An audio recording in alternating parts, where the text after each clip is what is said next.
What's going on, boys? Oh, yeah! Alright, so leg day, baby. A little bit of a freaking surprise. We got some squats. Snuck some squats in here. We're just starting off, warming up just like usual with the calves. We're doing 25 reps at 450 pounds. I'm kind of split on talking to you guys from a perspective of someone who's like been watching my videos, and I'm also tussling with that, or I'm trying to figure out if I should talk from the perspective of like a first time viewer. So I'm gonna kind of do both. So yeah, my workouts are pretty freaking cookie cutter, pretty much the same thing every time. However, this workout is an exception because I've added on barbell back squats instead of the hack squat machine. Because I noticed that, I went like 2 months without doing barbell back squats, bruh. That's a long time, very long time. And I noticed that I started to get the feeling that I got when I first started squatting for like the first time. That like tightness in my hip abductors, like the inside of my freaking thigh, just very tense and feels like it wants to cramp up. So you'll see it in a minute here. By the way, looking thick as frick. That's why I love Hercules, because they have machines like this, and they have a couple ones right next to each other, just like this. Yeah, you can definitely see I'm a lot more hamstring dominant than I am quad dominant. But I am excited because my quads are on fire right now, and they haven't been on fire in a very long time. But they're on fire because I squatted, and it's just my body's like, what the frick? What are we doing? What's going on? What's the deal here? It's been so long since you squatted, Nick. Why are you doing this? Why would you put the body through this? So it's kind of a shock and awe type of thing. Muscle memory is still there to an extent, but we're gonna have to work to get it back. It's there. You just gotta freaking get it back. You gotta get it back. You gotta reactivate it. I'm kind of debating on maybe next leg day. And I'm not going to do hack squat anymore, guys. I'm going back to freaking barbell back squat. Because I wasn't my strongest when I was doing that. Granted, I was 30 pounds heavier. But I was definitely my strongest. And it will translate over to my deadlift. That's something I found to be true is you have a heavy squat, you're pretty dang sure your deadlift is going to be up there as well. Now, vice versa, deadlift translates to squat. I can't really say the same. I don't really think it does. I really don't. Just because I'm pulling 605 on deadlift, which is pretty good for me, and I'm squatting pencil neck weight. So I think it's kind of a true thing. There's some truth to that, that heavy deadlifting doesn't translate to heavy squatting. I think this is my last set of hamstring curls right here.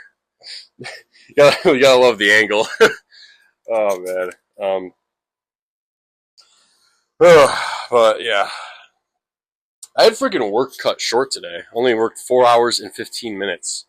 The power went out, so not only couldn't see anything, but I'm using a jackhammer that's powered by electricity, and that electricity just so happened to go out. So I'm standing around like, duh, what do I do? Oh, what do I do? So just texted my boss, and I told him, and he's like, yeah, you're fine. I was like, sorry about that, bro. He's like, no, you're fine. I'm like, I'll make up for it tomorrow, because I work short freaking days. I literally work 6 hours a day, but I get paid well, let's just say. I get paid well enough that the 6 hours acts as like an 8 hour shift. And even being an 8 hour shift, it still pays pretty well. Frick, I'm talking over myself squatting. That was 365. I just wanted to do one rep and see how it felt. I made sure to get nice and deep. I'm getting deeper though on my squats than normal. Like I'm trying to get below parallel instead of just parallel. This is 365 as well. Oh yeah, we're definitely getting deeper than I used to be. So that's a good feeling, knowing that I'm doing it the right way. Even though I'm not doing it for as many reps, at least I'm doing it the right way. So yeah, fourth rep. Ugh.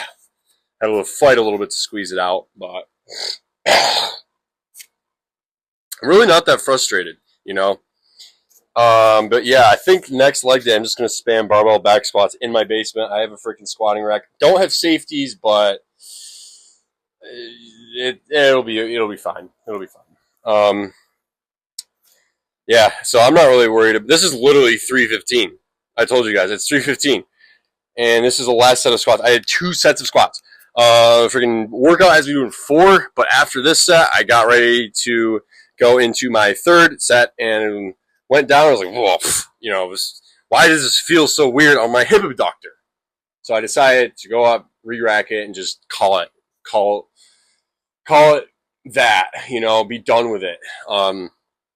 And this was a short volume workout, but not really worried about that, just because I am just happy to say that I am squatting again. I don't really give a frick about my squatting numbers being low. All I give a frick about is the fact that I'm squatting again.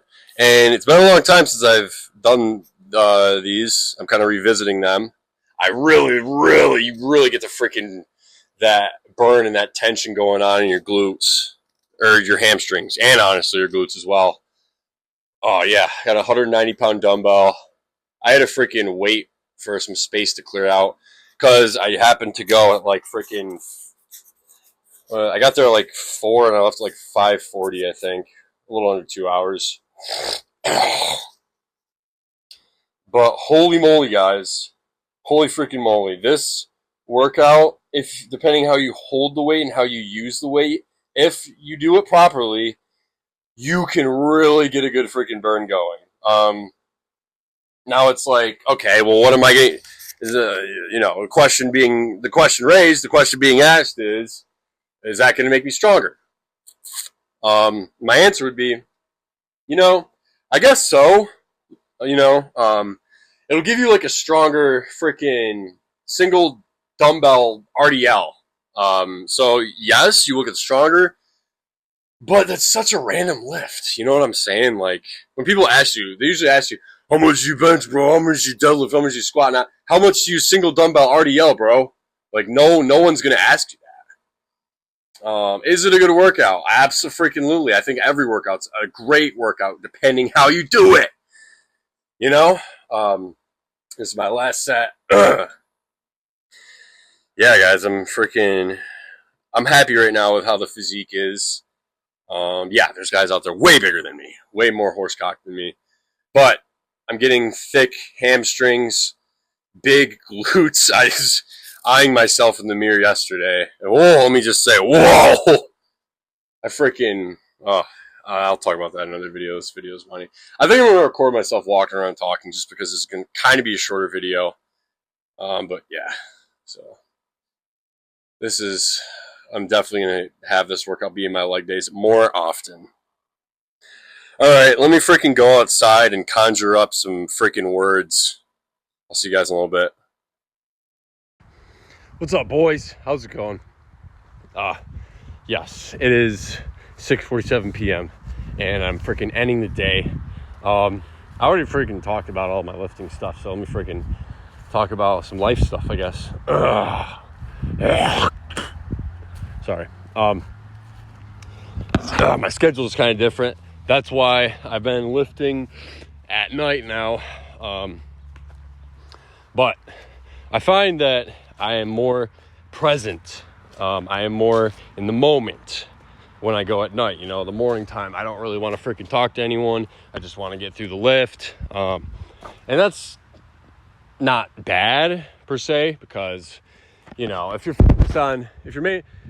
freaking going around talking to everybody, or also if you're going at like in the late afternoon when everyone else goes, it's hard to focus on what matters, being the lift, putting all your effort and all your energy into the lift. And also it is hard to find a spot to prop up my camera. I need to get a freaking like magnet with like a clip that you can hook onto a machine, like magnet, stick it onto a machine right next to like where I'm working out, so I can just take a video instead of propping up my phone like a freaking psycho on my water jug in the middle of a walkway, and then everyone's like, oh, sorry. It's just like, bro, you're good. You can walk around it. I'm not going to be like, oh, bro, yeah, and I'm not going to like spaz on you. This is a public space, and therefore it's a public walkway, so walk through it. I don't care if you block the camera for a second.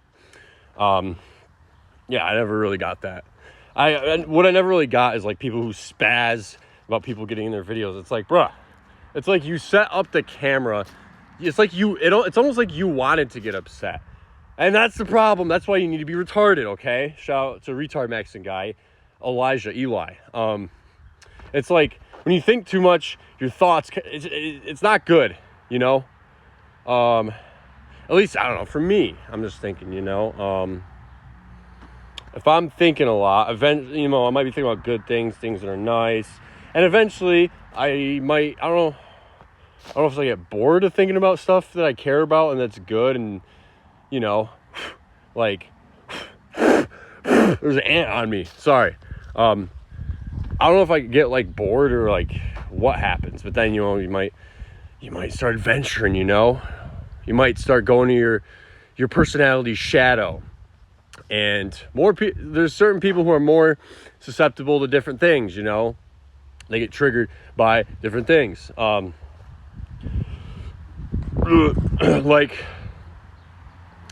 I was just going to say that, you know, that's the problem with thinking too much. Eventually, you know, everything's great. But eventually I'll get bored, so I'll start thinking of negative thoughts, you know. Maybe other people, maybe stress, because it's like everything will be going great, bro. You'll be in your flow state. Well, not a single thought. You know, frontal lobe completely empty. No activity. All right? All quiet out here in the frontal lobe. Next thing you know, it's like your brain's like, no, you need to worry about things. Like, you ever wake up to take a piss at like 3 a.m. and then immediately your brain just gets flooded with, what do I have to do today? And you just get a rush of just a surge of freaking anxious thoughts. But in all reality, it's like, bro, I literally go through this stuff every day and it's fine. I've been through worse. And look, I'm still here standing strong. Like, it's honestly mind-blowing what the mind can do, you know, the tricks it plays on itself. Funny, I always hold the camera really close to my face. A funny example is like, if you stare at a spot for long enough and you focus on it, it'll start to move and vibrate. It's because your brain's like, oh, I'm bored, so I'm going to create stimulation. You know, it's why, you know, you ever see those things, it's like, oh, you take acid, man, or, you know, you want to have a free acid trip or a free trip. Stare at this dot and everything around it's moving, and then look away, and then everything around you's moving. It's kind of the same thing. Well, that goes to show, sometimes the mind can be your worst enemy. You know, freaking that Ghetto Boys song. My mind is playing tricks on me. Hopefully I don't get copyright for that. But yeah, so today's freaking good. It's almost 7 o'clock, 6:53 right now. There's a plane flying over. It's pretty high up. I can't see it. And the tree's kind of in the way as well. But yeah, tomorrow we have a push day. I'm going to be seeing what I can do with 115 pound dumbbells on incline bench. And I don't really do it in like a steep incline. I do like the first incline you get to, like the first incline that isn't, considered horizontal flat bench. But yeah, so, also we got 1 week from today. I'm going to hop back on testosterone and Masteron. But yeah, I'm freaking just rolling natty right now, baby. Not on nothing. Granted, the Masteron test is still definitely in my system. That's why I'm still getting the veins popping out everywhere. But it's going to stay in my system because I'm going to freaking go on a bit of a blast. Me and my trainers are talking about what it might hypothetically look like. Because I went to get my blood work. I got my blood work actually taken today. I had to get a fasted blood work for work this morning. And depending how the result... I probably have the results already. Frick. Okay, that's cool. Awesome. But yeah, depending on the results, depending on my trainers thinking what they say, they were talking about, like, I'm not going to be taking much tests at all, probably like 100 milligrams a week, you know. But I'm going to be taking, like, they were thinking around 600 milligrams of Masteron a week, which is freaking insane. So I'm going to be loaded up on some Mast, which I love Masteron. I freaking love Masteron. Test and Masteron. Give me that and I'll be happy. I don't need freaking Anavar, D-Ball, MPP. I definitely don't need MPP. We know how that went. That shit sucked. That shit was terrible. If you can take MPP, God bless you, but I can't. I really can't at all. Yeah, so I did get hit on at Walmart. I got catcalled. I freaking catcalled. I felt so uncomfortable. I felt assaulted. No, it's just an old black lady on a freaking scooter. You know, it was disabled people's scooters. She said, "Okay, muscles." I looked at her and I'm like, "Ha!" Like that. I was like, "God bless." She's like, "God bless you too, sweetheart." That was nice. You know, that's what matters. You know, little moments like that throughout the day. Maybe she'll remember that. You know, it's freaking epic. But yeah, guys, thank you for watching. I'll see you guys tomorrow as we sexually assault chest, shoulders, triceps, and hit a freaking push day. Remember, I love you and Jesus loves you. Peace.